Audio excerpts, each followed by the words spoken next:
É um preconceito. É uma coisa que eu falo, a galera tem que entender. Todo mundo tem preconceitos. E tem um preconceito ruim e um preconceito bom. Comigo, quando você administra ocitocina numa pessoa dessa ideia da lacração, cara, ela vai ficar muito mais amiga das lacradoras, dos lacradores. E vai ver como muito mais inimigos outros. E olha que louco, cara. Como é que você consegue aproximar essas pessoas? Por um processo que a gente chama de reforçadores de comportamento. Agora imagina você postar um negócio na internet e vir todo mundo, é isso aí, legal pra caramba, e aí adiciona e dá seguidor e fala isso aí, vamos jantar junto e vamos fazer networking.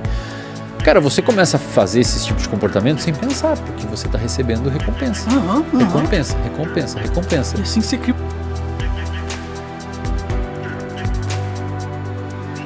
Já pensou em acabar com a sua ansiedade e procrastinação de uma hora para outra? E assim começar a ter foco para mudar sua vida? Parece mentira, mas agora é uma realidade. A nova cápsula do Novo Energético Natural faz isso. Ela age direto no cérebro, te proporcionando foco, concentração e vontade de produzir e trabalhar em apenas alguns minutos. No primeiro comentário abaixo, deixo o link do Power Mind, garanta o seu e comece a mudar de vida hoje mesmo. É fascinante explorar como o cérebro humano lida com preconceitos e como eles influenciam nossas interações e decisões. Quando pensamos em situações complexas, como o comportamento humano em relação a conflitos armados ou nossas interações diárias em um ambiente desconhecido, podemos observar a formação desses conceitos prévios. Um preconceito, ou preconceito, é uma predisposição mental que temos em relação a algo ou alguém com base em características percebidas, como vestimenta, comportamento ou até mesmo ideias associadas a um objeto ou símbolo. Nosso cérebro é altamente adaptativo e constantemente busca identificar padrões e categorizar informações para tornar o mundo mais previsível. Por exemplo, ao nos depararmos com uma pessoa usando um chapéu de cowboy, é comum que associemos essa vestimenta a certos traços culturais ou comportamentais, como o gosto por carne vermelha ou uma inclinação por valores tradicionais. Essa associação, embora baseada em um estereótipo, reflete a maneira como nosso cérebro busca simplificar e compreender a diversidade ao nosso redor. Outro exemplo interessante é o uso de bandeiras como símbolos de identidade nacional ou de grupo. Uma bandeira composta apenas por tintas e formas geométricas em um pedaço de tecido adquire um significado muito mais profundo quando associada a valores, ideias e identidades compartilhadas. Esses símbolos têm o poder de unir indivíduos em torno de uma causa ou ideal, mobilizando grupos para a ação coletiva. Essa tendência de agrupamento em torno de símbolos ou identidades compartilhadas é uma herança evolutiva importante. Nos tempos ancestrais, pertencer a um grupo coeso era essencial para a sobrevivência e reprodução. Grupos bem-sucedidos de caçadores-coletores, por exemplo, tinham mais chances de prosperar e transmitir seus genes para as gerações futuras. Entender como o cérebro forma e utiliza preconceitos é crucial para lidar com questões sociais e culturais complexas. Embora os preconceitos sejam inevitáveis em nossa cognição, é importante reconhecer sua influência e buscar maneiras de ampliar nossa compreensão, promovendo a empatia e a inclusão em nossas interações diárias. Portanto, ao explorar os mecanismos cerebrais por trás dos preconceitos, podemos desenvolver estratégias eficazes para promover o diálogo e a compreensão mútua em uma sociedade diversificada. Este é um campo fascinante de estudo que lança luz sobre os complexos processos mentais que moldam nossas percepções e comportamentos em um mundo em constante mudança. A domesticação de animais como cães e gatos ao longo da história é um exemplo notável de como a interação humana molda a biologia.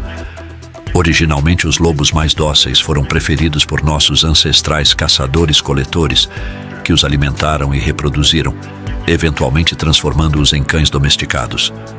Da mesma forma, os gatos foram atraídos pelas comunidades agrícolas antigas devido à sua habilidade de caçar roedores, sendo gradualmente incorporados à convivência humana.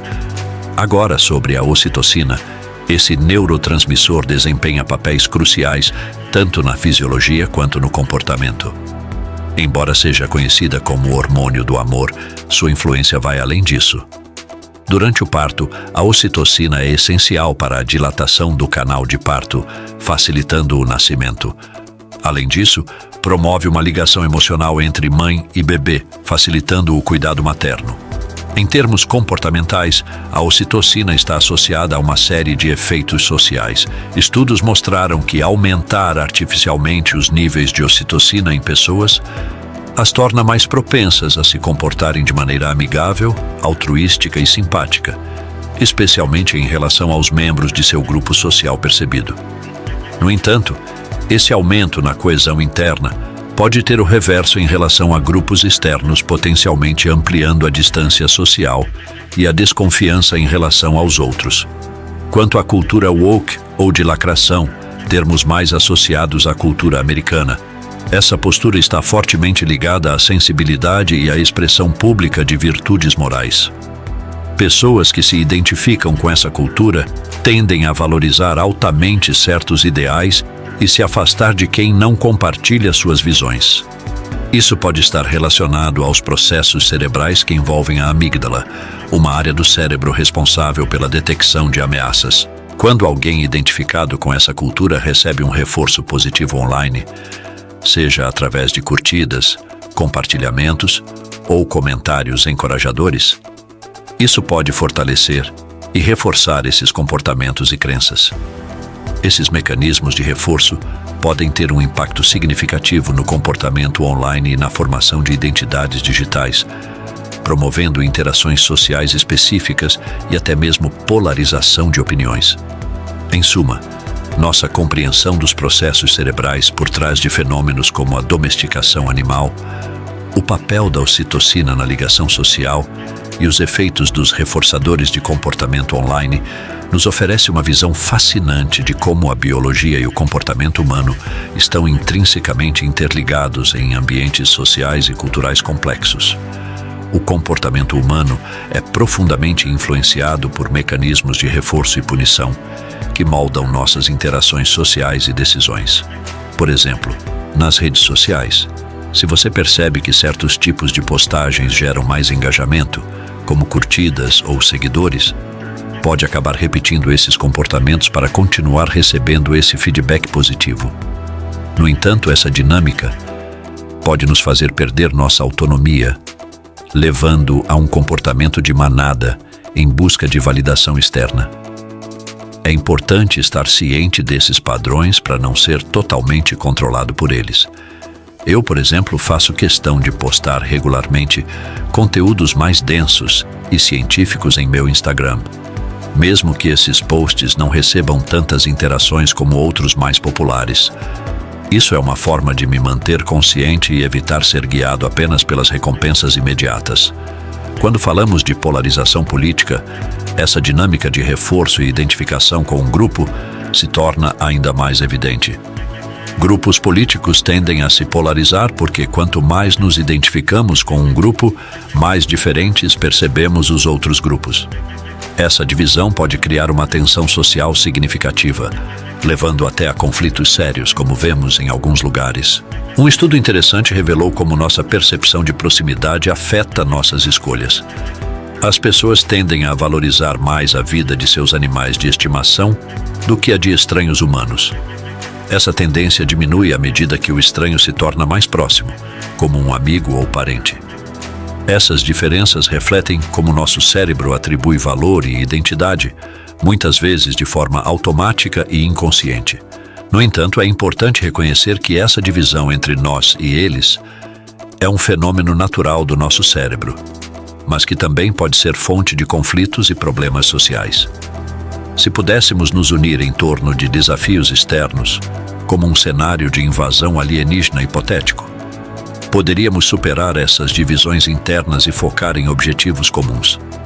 Essa perspectiva nos leva a refletir sobre como nossas identidades são formadas e como podemos, conscientemente, expandir nossos horizontes para abranger um senso mais amplo de comunidade e humanidade.